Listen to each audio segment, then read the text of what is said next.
So I realize I have a hard job here. We have many who are standing at the door, and we're going to need you to move inward. We'll try to find a space for you over here, but we can't block the entrance. And so we appreciate everyone being here, but we're going to need to leave that space open. There's still time to write questions. We've moved the box up here near me. And so if you have a question, pick up a note card. If you can, on your way in or out, sign in. Next, it seems fitting for us to have an overview of the process, the RFP, and also the vision for East Knoxville and how that's incorporated into what we're talking about today. So I'm going to ask Mayor Indya Kincannon to please come up with that information. Thank you.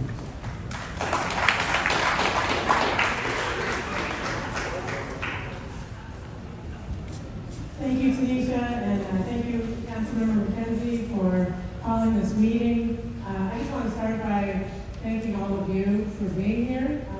Clearly, I think one thing we can agree on is we all care very much about our city. We care very much about our public spaces. So that's one thing we can all agree on. So thank you for being here and caring enough to show up and spend your Monday evening here. So I wanted to just share a couple things. First, a little bit about the Chilhowee Park vision that is based on many years of public input, particularly back in 2019. I know many of you helped work on the strategic plan that happened under Mayor Rivera. I was part of that before I became mayor. I participated in some of those meetings. And one thing that 2019 strategic plan articulated clearly was the need to activate Chilhowee Park 365 days a year. There were many different strategies for how to do that.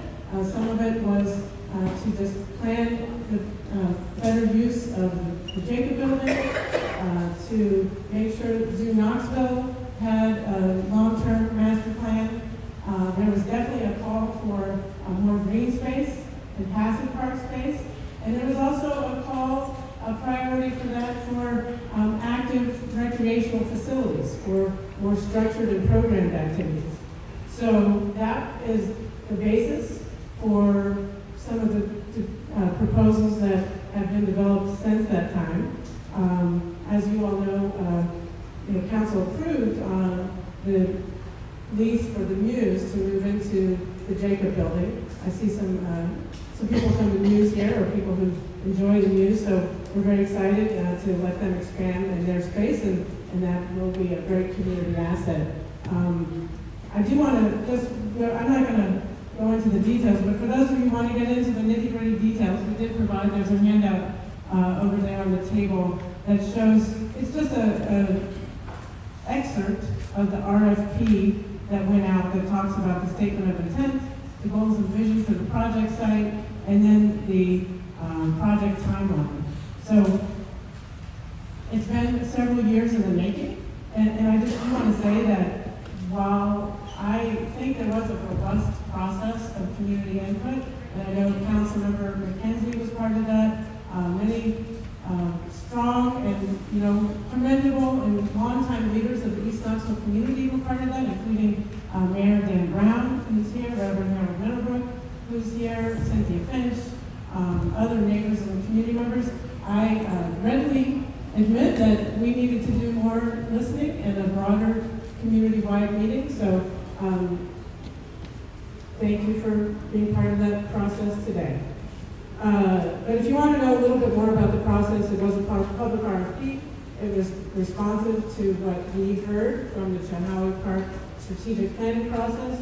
And also, over the years, Councilmember McKenzie and I have communicated quite a bit, and she has said she wanted for her district, the 6th district where we are now, the kinds of investments and revitalization that we're seeing in South Knoxville.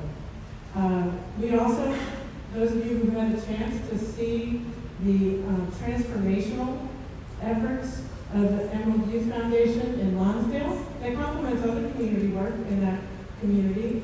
There was a lot of process in 2017, and City Council did approve at that time a sale of land to Emerald to create the Lonsdale complex. And if you haven't had a chance to visit that, and especially when there's lots of community members, kids and families there during that time, it's been transformational. And I know there are some people here from the Lonsdale community who can speak to that in a direct way. And some of the concerns that people had about Emerald's investment in Lonsdale, we have now had several years to see what if those concerns, how have they been addressed. And I can tell you from the feedback from my personal experience and from family and friends, both who live in the nearby Lonsdale community and who live across the city, that they serve everybody. They welcome everybody with open minds, open hearts. I know Jewish kids, Muslim kids, kids who aren't religious at all, who enjoy not just the sports, but the after-school tutoring and career counseling, and then also the wellness and health services that they provide. And so I know Councilmember McKenzie and Councilmember Thomas, other community members have seen those services and resources and amenities in Lonsdale, and then thought it would be something that people in the East Knoxville would want and need as well. So we didn't just think about it though, we did conduct a process and talk to the people of East Knoxville. And obviously not every single person agrees with that, but there are a lot of people in East Knoxville who did participate in that and want that for their side of town. I also want to say, so that's a little bit about the Chilhowee Park vision that is based on all that various sources of input. I also want to say that the Chilhowee Park vision is part of a greater vision for East Knoxville. I've said it before and I'll repeat it tonight. It is East Knoxville's time. And we don't just say that, we back it up with investments. And these are things that most of you, some of you may be familiar with, some of you not. But I'm going to just mention some of the projects that are currently underway, thanks to public-private partnerships and sometimes just public investments, all in East Knoxville, all that have happened within the last 5-6 years. Swan Bakery, Grand Flora, the Jeffrey Nash apartment buildings, those are all on Magnolia. The fire station, number 6, the first new fire station being built in the last 30 years. The Burlington Streetscapes, Muse Knoxville, which was approved. They already have $25 million towards an overall $50 million goal to renovate and use every day, the Jacob Building. And then this proposal would be $25 million investment to turn the Midway 12 acres to a facility like they have in Lonsdale, a recreational complex with indoor space, outdoor space, a wellness center, and the Magnolia Avenue Streetscape, Phase 3. All of that together combines to over $134 million in investment in East Knoxville. Can we have it in a public park? Can we have something like Lake Shore? Yeah, I think that Yes, that's all. people have asked, and I'm hearing asked questions now, about East Knoxville deserves parks too. Green space parks. That's all. I agree. And I'm going to just share some of the investments we've made in parks. Harriet Tubman Park has gotten new tennis pavilions, a mini pitch, restrooms, basketball court resurfaced. Babe Ruth Park has had swings and resurfaced basketball courts. Milton Roberts Community Center has had $1 million renovation, including a new playground. Holston Chilhowee ball fields, and also a dog park over there. We're in the design phase for the East Knoxville Greenway. Holston River Park, which is a beautiful park right along the river. And that's a wonderful passive green space with lots of fields. That is a new design, boat dock that's undergoing design. And E.B. Davidson Council just approved improvements over there to add solar panels on the roof of E.B. Davidson. Claude Walker Ball Fields have had $300,000 improvements in the fields. Cal Johnson Rec Center, almost $1 million in improvements to the rec center.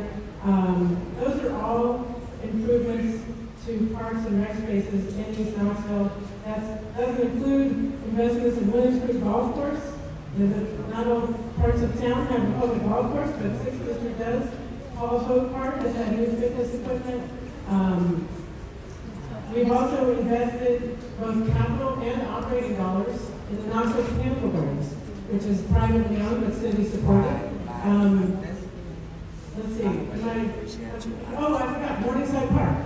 Morningside Park is one of the biggest parks in the city, and we had a public-private partnership, I think to the tune of $6 million. I don't know if any of you had a chance to enjoy it, but I know a lot of people have enjoyed it, and it has now bathrooms and water and great new playground with a lot of amenities for kids. What Emerald's proposal that we issued the RFP and they were the most responsive one brings that is not available at some of those passive parks is programming. And people sometimes focus on the capital investment, the buildings, the creating the fields and so forth. But what the Lonsdale investment brings is so much more than just the buildings and so much more than just the fields.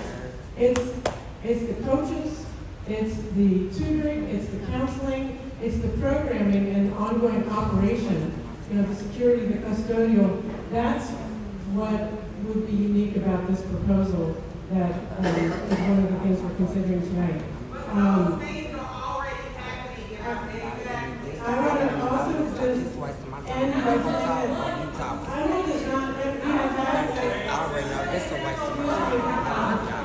I love y'all.